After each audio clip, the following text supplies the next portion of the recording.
Hello दोस्तों, notebook IAS के RO के क्रैश कोर्स में आपका स्वागत है। और रसायन विज्ञान की उसी कड़ी को आगे बढ़ाते हुए आज हम स्टार्ट करेंगे अकार्बनिक रसायन के बारे में पढ़ेंगे। हम अकार्बनिक रसायन में हम अम्लों के बारे में पढ़ेंगे। हम जानते हैं कि नॉर्मली पदार्थों को 3 कैटेगरी में डिवाइड किया जा सकता है, अम्ल, क्षार और लवण। तो अम्ल के बारे में अगर हम बात करें तो इन्हें एसिड कहा जाता है। एसिड वे चीजें हैं जो स्वाद में खट्टी होती हैं और ये अगर इनको पानी में घोला जाए, मतलब इनका जलीय विलयन तैयार किया जाए, तो ये हाइड्रोजन आयन देते हैं। जैसे मान लीजिए कोई भी हम बात करें HCl है हाइड्रोक्लोरिक अम्ल। अगर इसको हम पानी में घोल देंगे तो ये H+ और Cl- आयन देगा। जो भी हाइड्रोजन आयन देते हैं वे सभी अम्ल कहलाते हैं। ये नीले लिटमस पेपर को लाल कर देते हैं। ये आइडेंटिफाई करने के लिए एक स्पेशल टाइप का पेपर होता है जिसे लिटमस पेपर कहा जाता है। अगर उसको हम अम्ल में डुबोते हैं तो वो लाल कलर का हो जाता है और इनका pH मान 7 से कम होता है।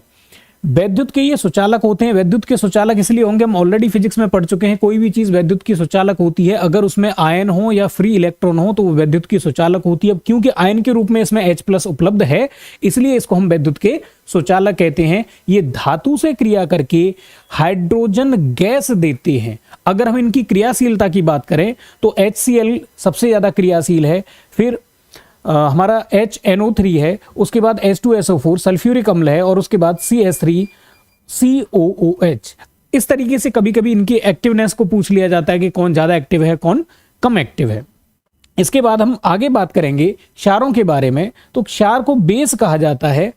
ये स्वाद में कसैले होते हैं और ये क्या करते हैं, जब इनको पानी में घोला जाता है तो ये OH आयन माइनस देते हैं। OH आयन का मतलब है हाइड्रोक्सिल आयन ये देते हैं, जैसे NaOH सोडियम हाइड्रोक्साइड। अगर इसको पानी में घोलेंगे तो ये टूट जाएगा Na+ और OH-। तो इस तरह के आयन जहां भी मिलते हैं उन्हें हम क्षार कहते हैं। ये लाल लिटमस को नीला कर देते हैं। ये साबुन जैसे चिकने होते हैं और इनका pH मान 7 से ज्यादा होता है। तो जिनका 7 से कम है उनको हम कहते हैं अम्ल और जिनका 7 से ज्यादा होता है उनको हम कहते हैं क्षार। लवणों की बात करें तो इनको साल्ट्स कहा जाता है। साल्ट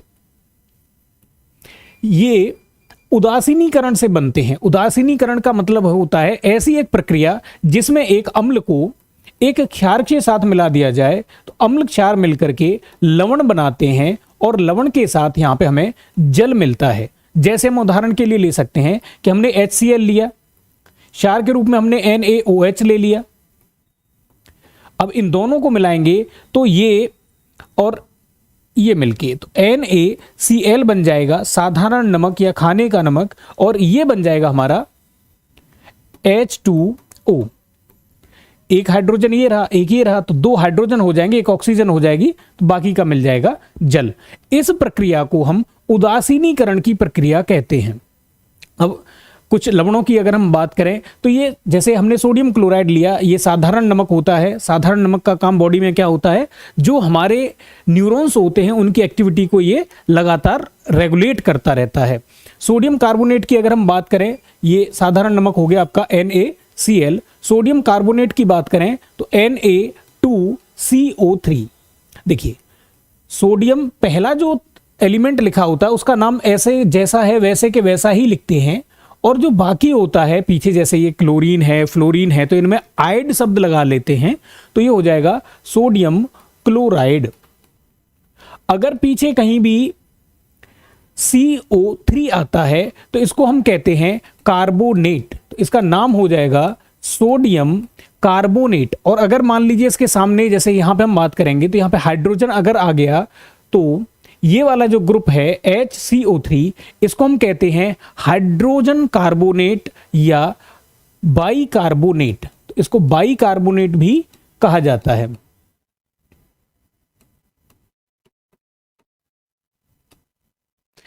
अब देखिए सोडियम कार्बोनेट की बात करें तो इसको धावन सोडा कहा जाता है सामान्य भाषा में। धावन सोडा का मतलब है ऐसा सोडा जो कपड़े धोने के काम में आता है या जो चिकनाई को हटाने के काम में आता है।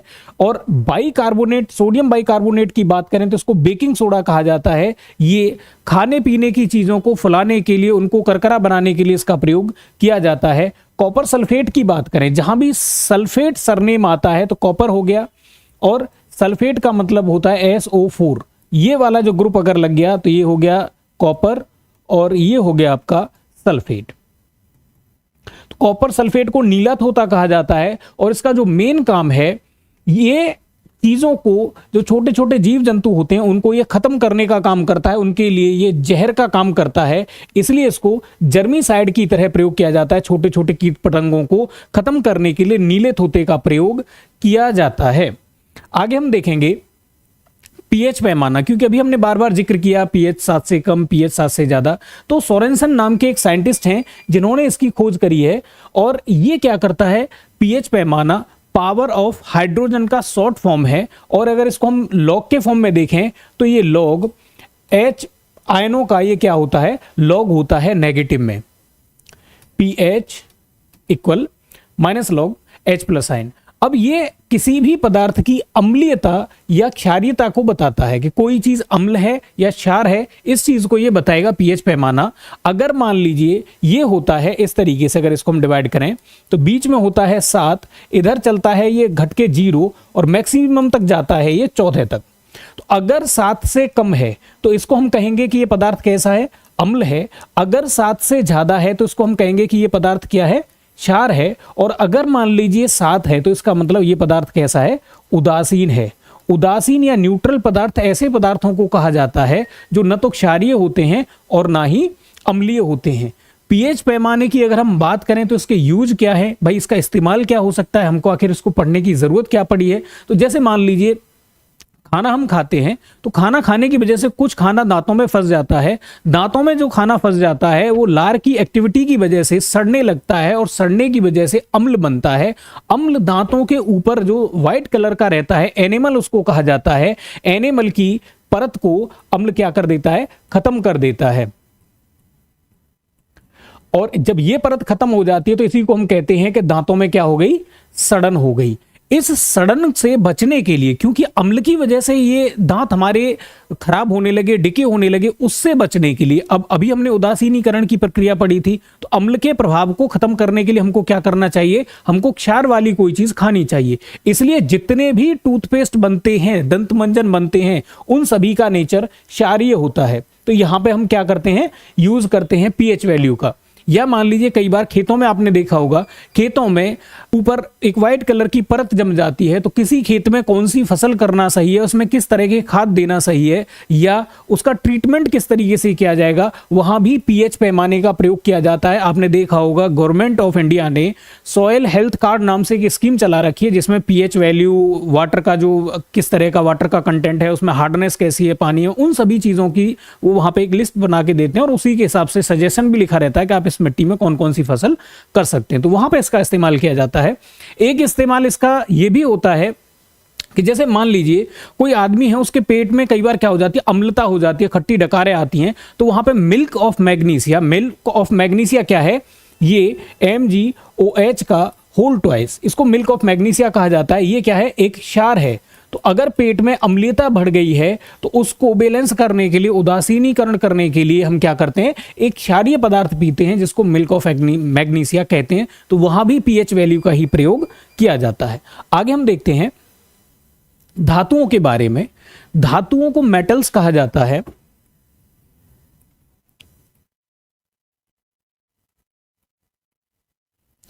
रासायनिक क्रिया में अगर कोई भी ऐसी चीज है जो इलेक्ट्रॉन देती है तो उसको धातु कहते हैं। सामान्य तौर से आप ये मान लीजिए, अगर रासायनिक संरचना की बात करें तो हमने कल ही देखा था कि कोई भी जो परमाणु होता है उसका एक नाभिक रहता है, उसमें प्रोटॉन और न्यूट्रॉन रहते हैं और इलेक्ट्रॉन उसके चारों तरफ चक्कर काटते हैं।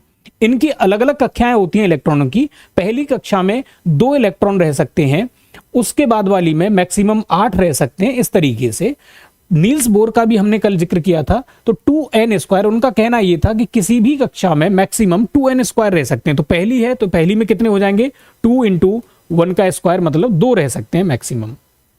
अब अगर मान लीजिए सबसे बाहर वाली जो कक्षा है उसमें कभी भी 8 से ज्यादा इलेक्ट्रॉन नहीं हो सकते, भले वो चाहे तीसरे नंबर की हो, चौथे नंबर की हो, लेकिन उसमें कभी भी 8 से ज्यादा इलेक्ट्रॉन नहीं होंगे। इस कक्षा को हम कहते हैं संयोजी कक्षा। अब संयोजी कक्षा में क्या होता है कि अगर मान लीजिए संयोजी कक्षा में 1, 2 या फिर 3 इलेक्ट्रॉन हैं तो इनको चालक भी कहा जाता है, और जो भी चालक हैं वो सभी क्या हैं, धातु हैं। तो ऐसी जितने भी तत्व हैं, ऐसे जितने भी परमाणु हैं जिनकी बाहर की कक्षा में या तो 1 या फिर 2 या फिर 3 इलेक्ट्रॉन हैं, उन सभी को धातु कहा जाता है। जैसे हम 1 का एग्जांपल लेंगे तो लिथियम हो गया, सोडियम हो गया, पोटेशियम हो गया, इन सब में बाहर की कक्षा में 1 इलेक्ट्रॉन है। 2 का अगर हम एग्जांपल ले लेते हैं तो मैग्नीशियम का एग्जांपल ले सकते हैं। अगर हम 3 का एग्जांपल लेना चाहें तो एल्युमिनियम का एग्जांपल ले लेते हैं। इसमें बाहर की कक्षा में 2 इलेक्ट्रॉन है, इसकी बाहर की कक्षा में 3 इलेक्ट्रॉन है। तो इस तरीके से जो भी चीजें होती हैं उनको हम धातु कहते हैं।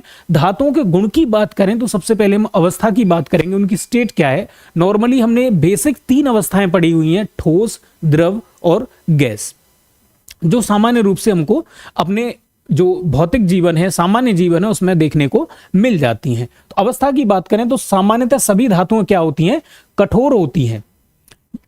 कठोर के अलावा ये कैसी होती हैं, ठोस अवस्था में होती हैं। लेकिन पारा एकमात्र ऐसी धातु है जो कमरे के ताप पर या सामान्य टेम्परेचर पर हमें द्रव अवस्था में पाया जाता है। पारा क्योंकि अपवाद है इसलिए पारे से रिलेटेड क्वेश्चन भी पूछे जाते हैं। आघात वर्धनीयता की बात करें तो आघात वर्धनीयता का मतलब होता है कि जैसे मान लीजिए हमने कोई धातु ले दी और उसको अगर हम हथौड़े से पीटें तो हथौड़े से पीटने पर वो क्या हो जाती है, उसकी चद्दर बनती चली जाती है, फैलती चली जाती है। वो अगर इस तरीके से कोई धातु फैल रही है तो इसको कहते हैं आघात, मतलब किसी चीज पर वार करना, और वर्धनीयता मतलब बढ़ना। तो जब प्लेट टाइप की उसकी सीट टाइप की बन जाती हैं तो ये जो प्रकृति है ये सभी धातुओं में पाई जाती है, लेकिन सोना सबसे ज्यादा आघात वर्धनीय होता है। मतलब अगर सोने की प्लेट बनाई जाए तो सोने की चद्दर बनाना सबसे ज्यादा आसान है, या ये कहिए कि समान मात्रा में सोना और लोहा लेने पर सोने की जो प्लेटें होंगी, उसकी जो चद्दरें होंगी, वो सबसे पतली या सबसे बड़ी बनाई जा सकती हैं।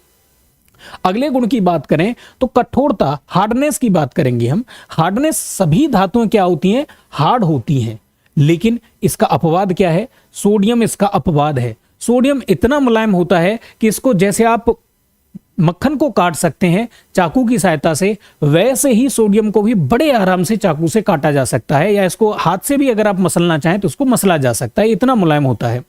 अगर हम घनत्व की बात करें तो देखिए घनत्व क्या होता है, फिजिक्स में हम जानते हैं कि किसी भी चीज का घनत्व या डेंसिटी, उसका द्रव्यमान जो एकांक आयतन में होता है वो घनत्व होता है। अर्थात एकांक आयतन में उपस्थित द्रव्यमान की मात्रा घनत्व कहलाती है, और इसका मात्रक बनता है किलोग्राम पर मीटर क्यूब। अब ये जो चीज है, ये जो धातु है उनका घनत्व सामान्यतः क्या होता है, बहुत ज्यादा होता है, लेकिन कुछ ऐसी धातु भी हैं जो अपवाद के रूप में है। तो सामान्य जो नियम है वो सामान्य वाले नियम से क्वेश्चन नहीं बनते हैं। सामान्य तौर से आप देखेंगे प्रश्न कहां से बनते हैं, अपवादों से या विशिष्टताओं से प्रश्न बनते हैं। 3 धातुएं ऐसी हैं, सोडियम, पोटेशियम और लिथियम। ये तीनों धातुओं का घनत्व कम होता है, इवन ये पानी से भी कम होता है। तन्यता की बात करें तो किसी भी धातु को खींचने पर या किसी चीज को खींचने पर अगर उसके वायर बन जाते हैं, खींचने पर अगर वो लंबा खिंच जाता है तो इसको टेंसाइल प्रॉपर्टी या तन्यता कहा जाता है। और सोना सबसे ज्यादा तन्य धातु है जितनी भी धातु हैं। तो एक तो हमने देखा आघात वर्धनीयता में सोना सबसे ज्यादा है, दूसरा हमने देखा तन्यता के मामले में भी सोना सबसे आगे है।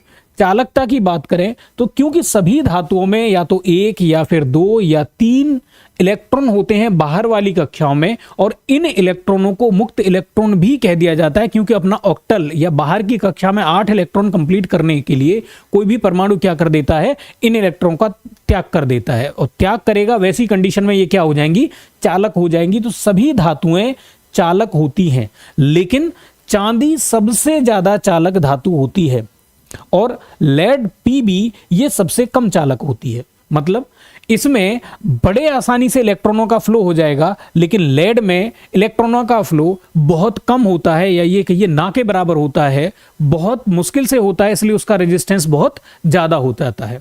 चालकता का जस्ट उल्टा क्या कहलाता है? रेजिस्टेंस कहलाता है। हमने रेजिस्टेंस के बारे में पढ़ा था कि रेजिस्टेंस क्या है? प्रतिरोध।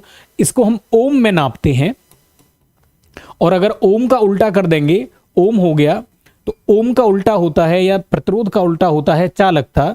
चालकता का क्या मात्रक हो जाएगा? ओम इनवर्स, या MHO भी इसको लिखा जा सकता है। ये OHM है ओम, ये चालकता का मात्रक क्या हो जाएगा? MHO, मो हो जाएगा। मो को ही सीमेन भी कह दिया जाता है। अब हम बात करते हैं अधातुओं के बारे में। अधातु क्या है? जो अभी हमने पढ़ा था कि जो रासायनिक अभिक्रिया में इलेक्ट्रॉन देते हैं वे सभी धातु हैं, लेकिन जो रासायनिक अभिक्रिया में इलेक्ट्रॉन ग्रहण करते हैं वे सभी क्या है? अधातु कहलाते हैं। अब अधातुओं के गुणों की बात करें तो अवस्था की बात अगर हम करें तो अवस्था क्या होती है? ये ठोस भी होती हैं, द्रव भी होती हैं और गैस भी होती हैं। जैसे ठोस का एग्जाम्पल हम लें तो सल्फर, गंधक आपने देखा होगा, पीले रंग का होता है, बिल्कुल ठोस होता है पत्थर की तरह। अगर हम द्रव की बात करें तो ब्रोमीन। गैस की बात करें तो चाहे हमारी ऑक्सीजन हो, क्लोरीन हो, ये सभी गैस के फॉर्म में है। तो अब इसमें अपवाद क्या है? एक ब्रोमीन ऐसी है जो एकमात्र है जो अधातु है और लिक्विड फॉर्म में है। ठीक, केवल द्रव के रूप में एक ही अधातु है जिसका नाम है ब्रोमीन, बाकी सभी या तो ठोस हैं या फिर गैस हैं, गैस ज्यादा हैं। भंगुरता की अगर हम बात करें तो जितने भी अधातु हैं सभी भंगुर होते हैं। भंगुरता का मतलब होता है कि अगर किसी चीज पर हम हथौड़े से मारें या उसको जमीन पर पटक दें तो वो मिट्टी के ढेले की तरह बिखर जाए। जैसे मान लीजिए धातु को हम मारते हैं तो धातु आपस में चिपकी रहती है, लेकिन भंगुर वो चीज होती है जिसको हम मारें और वो आपस में बिखर जाए, टुकड़े टुकड़े उसके बिखर जाए। तो सभी धातुएं भंगुर होती हैं। दूसरी बात, ये सभी धातुएं क्या होती हैं? ये मुलायम होती हैं, ये धातुओं की तरह बहुत ज्यादा हार्ड नहीं होती हैं। लेकिन इसका एक अपवाद है, कार्बन का एक अपर रूप जिसे हम हीरा या डायमंड के नाम से जानते हैं। हीरा दुनिया की सबसे कठोर नेचुरल वस्तु है, इससे भी कठोर है। जैसे हम बात करते हैं कार्बन नैनो ट्यूब की, तो ये इससे भी ज्यादा कठोर धातु हमको या इससे भी कठोर चीज हमको मिल चुकी है, लेकिन प्राकृतिक रूप से ये हमने आर्टिफिशियली बनाया है नैनो टेक्नोलॉजी में। आगे हम पढ़ेंगे इस चीज को भी, लेकिन प्राकृतिक रूप से जितनी भी चीजें प्रकृति में मिलती हैं उनमें हीरा सबसे ज्यादा कठोर होता है। धातुओं का जो इनका जो घनत्व है वो धातुओं से क्या होता है? कम होता है। धातुओं का घनत्व ज्यादा होता है, धातुओं का कम होता है। इनकी तनन सामर्थ्य कम होती है। भाई अगर एक बात बताइए, कोई भी चीज भंगुर है, मतलब इसको हम गिरा रहे हैं तो वो टूट रही है, तो इसका मतलब उसमें तनने की सामर्थ्य तो ना के बराबर है। इसका मतलब अधातुओं के तार नहीं बनाए जा सकते हैं, ये अचालक होते हैं। वजह कि जैसे ही फ्री इलेक्ट्रॉन मिलेगा ये तुरंत उसको क्या कर लेते हैं? कैप्चर कर लेते हैं। और कैप्चर कर लेंगे इसका मतलब बाहर कोई भी इलेक्ट्रॉन फ्री नहीं होगा। मुक्त इलेक्ट्रॉन ना होने की वजह से ये सभी क्या होते हैं? अचालक होते हैं। लेकिन कार्बन का ही एक अपर रूप है, अपर रूप कहा जाता है उस चीज को, एलोट्रोप, जो एक चीज होती है और वो डिफरेंट, जैसे हम सामान्य रूप से कहते हैं ना कि एक आदमी अलग अलग रूप धारण करके आता है, मरीज का टाइप का, ऐसे ही होता कार्बन ही है, लेकिन वो डिफरेंट रूपों में प्रेजेंट रहता है। जब कार्बन, शुद्ध कार्बन अलग अलग रूपों में प्रेजेंट रहता है तो उसी को हम क्या कहते हैं? एलोट्रोप कहते हैं।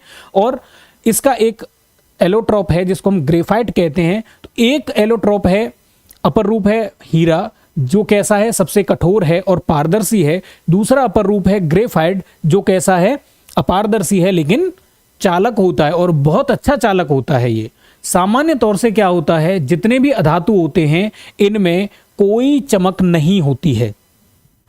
सभी धातुओं में एक विशिष्ट धात्विक चमक होती है। जैसे सोने की अगर आप बात करेंगे तो सोना पीले रंग का दिखता है, चांदी की बात करेंगे सफेद रंग का होता है। तो हर एक धातु की एक स्पेशल चमक है, लेकिन अधातुओं में ये चमक सामान्य तौर पर नहीं होती। एक तो ग्रेफाइट में स्पेशल चमक होती है, लेकिन केवल और केवल अगर हम अधातुओं में बात करें तो आयोडीन की भी एक स्पेशल चमक होती है जो ग्रेफाइट से भी ज्यादा स्पेशल होती है। और स्क्रीन का जैसा आपको रंग दिख रहा है ये लगभग इसी कलर की होती है। तो स्पेशल धात्विक चमक के साथ सिर्फ आयोडीन होती है, ये अपवाद है, इसलिए इसको भी आपको याद रखना चाहिए। बात करेंगे हम हैलोजेंस की। अब जो हमारी अधातु हैं उनमें खास तौर से दो ग्रुप हैं जिनको हमको पढ़ने की जरूरत रहती है। एक तो हैलोजन ग्रुप और दूसरा है हमारे पास अक्रिय गैसों का ग्रुप। जो 17वें नंबर पर, जैसे मान लीजिए इस तरीके से आवर्त सारणी है जिसमें 7 इस तरीके से लाइनें हैं, पंक्तियां हैं, और इस तरीके से 18 टोटल कॉलम है। तो जो 18वां नंबर है और जो 17वां नंबर है, तो 17वां नंबर है हैलोजन्स का और 18वां नंबर है अक्रिय गैसों का। देखिए ये अत्यधिक सक्रिय होते हैं, मतलब बहुत ही ज्यादा एक्टिव होते हैं। और दुनिया के अगर सबसे एक्टिव में बात करी जाए, नेगेटिवली एक्टिव, तो वो फ्लोरीन होती है और नेगेटिव चार्ज के साथ होते हैं। क्यों? क्योंकि इनकी जो सबसे बाहर की जो सेल है उसमें टोटल 7 इलेक्ट्रॉन होते हैं और इनको हर एक एटम की ये नेचर होती है कि वो अपनी सबसे बाहर वाली कक्षा में 8 इलेक्ट्रॉन कंप्लीट कर सके। अब 8 कंप्लीट करने के लिए अपने ये 7 नहीं देगा, इसलिए ये क्या करेगा, किसी से एक ले लेगा। तो 8 कंप्लीट करने के लिए इसको एक की जरूरत होती है, इसलिए हमेशा ये क्या करेंगे, क्लोरीन पे भी आप देखेंगे माइनस मिलेगा, फ्लोरीन पे आपको माइनस मिलेगा, आयोडीन पे आपको माइनस मिलेगा। तो इनको अगर आपको मान लीजिए याद करना है पूरा 17वां ग्रुप, तो इस तरीके से याद कर सकते हैं। फेंको, क्लोथ, बरसात, आई आंटी। फेंको, फ्लोरीन, क्लोथ, बरसात, ब्रोमीन, आई आंटी, एंटीमनी, आयोडीन, एंटीमनी, और आपका ब्रोमीन, क्लोरीन, फ्लोरीन। इस तरीके से आप इनको याद कर सकते हैं। ये क्योंकि सबसे ज्यादा सक्रिय होते हैं, बहुत ज्यादा सक्रिय होते हैं, इसलिए ये मुक्त अवस्था में नहीं मिल सकते। भाई अगर मान लीजिए कोई चीज बहुत ज्यादा रिएक्शन करती है तो मुक्त अवस्था में उसका मिलना इम्पॉसिबल हो जाएगा। अब सोने की बात करें, धातुओं में सोना और चांदी ये बहुत कम रिएक्शन करते हैं। सोना और भी कम रिएक्शन करता है, चांदी की अपेक्षा भी कम करता है। तो सोना आपको देखेंगे आप, कई सारे वीडियोस आपको मिल जाएंगे, सोना मुक्त अवस्था में मिल जाता है, लेकिन ये बहुत ज्यादा रिएक्शन करते हैं। जैसे हम लिथियम की बात करें, बहुत रिएक्टिव होता है, तो लिथियम आपको मुक्त अवस्था में नहीं मिल सकता किसी भी कीमत पर। इनके एग्जाम्पल हैं फ्लोरीन, क्लोरीन, ब्रोमीन, आयोडीन आदि। आगे हम बात करेंगे 18वें ग्रुप की, और 18वें ग्रुप में हमारे पास क्या है, अक्रिय गैसें। इनको नोबल गैसेस भी कहा जाता है, इनर्ट गैसेस भी इनको कहा जाता है। तो इनर्ट गैसेस ये आवर्त सारणी के 18वें स्तंभ में, लास्ट वाले स्तंभ में है, और इनकी जो सबसे बाहरी कक्षा होती है वो पूरी तरह से भरी होती है। इसमें 8 होते हैं। इसका अपवाद है, जैसे हीलियम में सिर्फ 2 ही होते हैं बाहर वाली कक्षा में, लेकिन बाकी सब में, जैसे नियोन हो गया, आर्गन हो गया, सब में 8 होते हैं। और जिस किसी के भी आउटर मोस्ट सेल में, सबसे बाहर की कक्षा में 8 इलेक्ट्रॉन है, तो वो किसी परमाणु के साथ कोई रिएक्शन नहीं करता है। तो ये इसलिए इनको अक्रिय कहा जाता है, क्योंकि ये किसी के साथ कोई रिएक्शन नहीं करते हैं। अगर हम अणुओं की बात करें, हमने अणु पढ़े पिछली क्लासेस में, तो अणु जो होते हैं उनको अलग अलग कैटेगरी के आधार पर बांटा जा सकता है। जैसे एक परमाणुविक अणु, परमाणु के बारे में हमने पढ़ा था, ये मुक्त अवस्था में नहीं रह सकता है। अणु के बारे में पढ़ा था, ये मुक्त अवस्था में रह सकता है, ये रासायनिक अभिक्रिया में भाग लेता है, ये रासायनिक अभिक्रिया में भाग नहीं लेता है। इस तरीके से हमने पढ़ा था। तो एक परमाणु अणु की जब हम बात करते हैं तो उसमें यही आते हैं, हीलियम हो गया, नियोन हो गया, या मान लीजिए धातु हैं। तो अब जो प्योर धातु लेंगे वो क्या है, अणु के रूप, इसमें परमाणु के रूप में होती है ना धातुएं। द्विपरमाणुक अणु भी हो सकते हैं। द्विपरमाणुक अणु में जैसे मान लीजिए हाइड्रोजन गैस हो गई, क्लोरीन गैस हो गई, फ्लोरीन गैस हो गई, इस तरीके से, या ऑक्सीजन गैस हो गई। त्रि या बहुपरमाणुक भी हो सकते हैं। बहुपरमाणुक में जैसे मान लीजिए हमने बात किया H2O, हमने बात करी मान लीजिए NH3, अमोनिया की बात हमने करी, या मान लीजिए हम बात करें यूरिया की, तो NH2CO NH2। इस तरीके से अब देखेंगे इसमें तो खूब सारे परमाणु हैं। तो इस तरीके से परमाणुओं की संख्या के आधार पर अणुओं को भी डिवाइड किया जा सकता है। तो अक्रिय गैसों की जब भी हम बात करेंगे तो हमेशा ये एक परमाणुविक अणु की निर्माण करते हैं, अर्थात इनका जो अणु होता है वही इनका परमाणु है और इनका जो परमाणु है वही इनका अणु है। उसकी वजह ये होती है कि इनकी बाहर वाली कक्षा हमेशा भरी हुई रहती है, ये हमेशा सेटिस्फाइड रहते हैं। इन्हें रेयर गैस भी कहा जाता है। रेयर उस चीज को कहा जाता है जो प्रकृति में नाम मात्र को मिलती हो, या जो ढूंढने से भी कोई चीज बहुत मुश्किल से मिलती है, उसको रेयर कहा जाता है। क्योंकि प्रकृति में हीलियम को छोड़ दें, आर्गन को छोड़ दें, तो बाकी ये गैसें ना के बराबर मिलती हैं, इसलिए इनको रेयर गैस भी कहा जाता है। इनके एग्जाम्पल हैं हीलियम, नियोन, आर्गन आदि। आगे हम देखेंगे जल की कठोरता के बारे में। तो देखिए जो जल है, ये जल के अगर हम बारे में बात करें एक मिनट।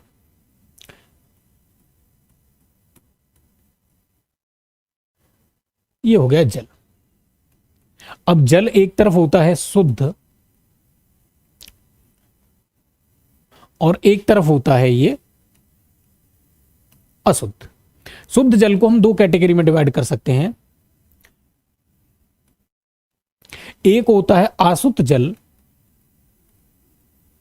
आसुत जल का मतलब होता है जैसे बैटरी वगैरह में हम डालते हैं, या मान लीजिए बरसात जब हो रही होती है उसका जो पानी होता है वो आसुत जल होता है। इसमें कोई मिनरल नहीं होता, सिर्फ पानी के अणु होते हैं। ऐसे जल को आसुत जल कहा जाता है। ये एकदम प्योरेस्ट फॉर्म है पानी की, इससे ज्यादा शुद्ध हो ही नहीं सकता है। लेकिन इसमें क्योंकि अब पानी हम इसको पीने के लिए इस्तेमाल करेंगे तो हमारे लिए नुकसानदायक रहेगा। वजह कि इसमें क्या है, कोई मिनरल नहीं है, और ह्यूमन जो पानी पीता है, हम लोग जो पानी पीते हैं या और कोई भी जीव जंतु पानी पीता है, उसको बहुत सारे लवणों की आवश्यकता पड़ती है, साल्ट्स की आवश्यकता पड़ती है। वो उसमें होते नहीं, इस वजह से क्या रहता है, बॉडी के लिए नुकसानदायक रहता है। एक होता है पेयजल। पेयजल में क्या रहता है, पानी के अणु रहते हैं प्लस जो आवश्यक लवण होते हैं वो भी इसमें मिले रहते हैं। जो जितने भी मिनरल्स हैं आवश्यक, वो भी क्या रहते हैं, इसमें मिले हुए रहते हैं। तो ऐसे को हम क्या कह देते हैं, पेयजल कहते हैं। अशुद्ध में जो जल रहेगा, तो एक को हम कहते हैं गंदा पानी। अशुद्ध में, गंदे पानी में क्या रहेगा, इसमें H2O रहेंगे, आवश्यक लवण रहेंगे या मिनरल रहेंगे, प्लस अनावश्यक भी रहेंगे जिनकी कोई जरूरत नहीं है, जैसे धूल मिट्टी कुछ ऐसा मिला हुआ है या कोई और नुकसानदायक चीज उसमें मिली हुई है। एक होता है इसमें हार्ड वाटर, कठोर पानी या कठोर जल। ये जल क्या होता है, इसमें भी अनावश्यक लवण मिले होते हैं पानी के साथ, अनावश्यक मिनरल। लेकिन इसमें एक खास बात होती है, ये साबुन के साथ झाग नहीं देता है। अब कठोर जल है तो ये दो प्रकार का हो जाता है। इसकी भी कैटेगरी अगर हम बनाएं तो ये दो प्रकार का हो जाता है। एक होता है जो अस्थाई होता है, इसमें ये क्या होता है, ये बाइकार्बोनेट्स की वजह से होता है, HCO3। अगर बाइकार्बोनेट्स हैं डिफरेंट डिफरेंट धातुओं के, तो उसको हम कहेंगे अस्थाई है। अस्थाई कठोरता को क्या किया जा सकता है, गर्म कर देंगे तो वो ठीक हो जाएगा। दूसरी तरफ होता है स्थाई कठोरता। ये क्या होता है, ये क्लोराइड या सल्फेट की वजह से, अगर मान लीजिए क्लोराइड या सल्फेट उसमें उपस्थित हैं, तब उसको हम स्थाई कठोरता कहेंगे। और स्थाई कठोरता को निराकरण करना थोड़ा सा कठिन होता है, परम्यूटेड विधि वगैरह इसके लिए प्रयोग करी जाती है। तो फिर से लौट के आते हैं अपने स्लाइड पे। जल की कठोरता की अगर हम बात करें तो जल में अशुद्धियां जो उपस्थित होती हैं, इनकी उपस्थिति को ही हम क्या कहते हैं, जल की कठोरता के नाम से जानते हैं। कठोर जल साबुन के साथ झाग नहीं देता है। इसके प्रकारों की बात करें तो अस्थाई कठोरता अभी हमने देखा था, तो कैल्शियम और मैग्नीशियम के अगर बाइकार्बोनेट के कारण अगर कोई कठोरता है तो उसको क्या कहा जाता है, अस्थाई कठोरता कहा जाता है। इसे उबालकर या क्लार्क विधि द्वारा शुद्ध किया जा सकता है। मृदु का मतलब शुद्ध जल, मृदु जल उसको भी कह सकते हैं जो हमने पेयजल की भी बात करी थी, अर्थात जिसमें ऐसा जल जो साबुन के साथ झाग दे देता हो उसको मृदु जल कहते हैं, और ऐसा जल जो साबुन के साथ झाग नहीं देता है उसको हम कठोर जल के नाम से जानते हैं। तो दूसरा जो टाइप है वो है अस्थाई कठोरता। कैल्शियम और मैग्नीशियम के सल्फेट एवं क्लोराइड के कारण जो भी कठोरता होती है पानी की, उसको स्थायी कठोरता कहते हैं। और ये किसकी वजह से होती है, ये कार्बोनेट की वजह से, इसे कार्बोनेट और परम्यूटेड विधि द्वारा मृदु किया जा सकता है। थोड़ी सी हार्ड होती है लेकिन इसको भी किया जा सकता है। और अस्थायी कठोरता को तो सिर्फ आप पानी को गर्म कर देंगे उससे भी ये ठीक हो जाएगी। कई बार आपने देखा होगा जब हम पानी उबालते हैं तो पानी में बर्तन के चारों तरफ दीवारों पर आपने देखा होगा एक व्हाइट कलर की एक लेयर जम जाती है। वही लेयर क्या है, वो अस्थायी कठोरता होती है उस पानी में, और ये कैल्शियम और मैग्नीशियम के लवण होते हैं। बॉयलर को भी आपने देखा होगा बार बार साफ करना पड़ता है, जहां पानी उबालने का लगातार काम किया जाता है उनको बॉयलर कहा जाता है। बॉयलर को भी लगातार इसलिए साफ किया जाता है। तो ये आज के लिए टॉपिक में हमारे में ये था। अगर मान लीजिए आप आईएएस या किसी भी स्टेट पीसीएस या यूपी पुलिस के किसी भी ऐसे बैच के लिए जो ऑनलाइन, ऑफलाइन या फिर हाइब्रिड मोड में अगर ज्वाइन करना चाहते हैं, तो नोटबुक आईएएस करंट अफेयर से लेके बाकी सभी कक्षाएं लगातार रन कर रहा है। इसके लिए आपका बहुत बहुत स्वागत है। धन्यवाद।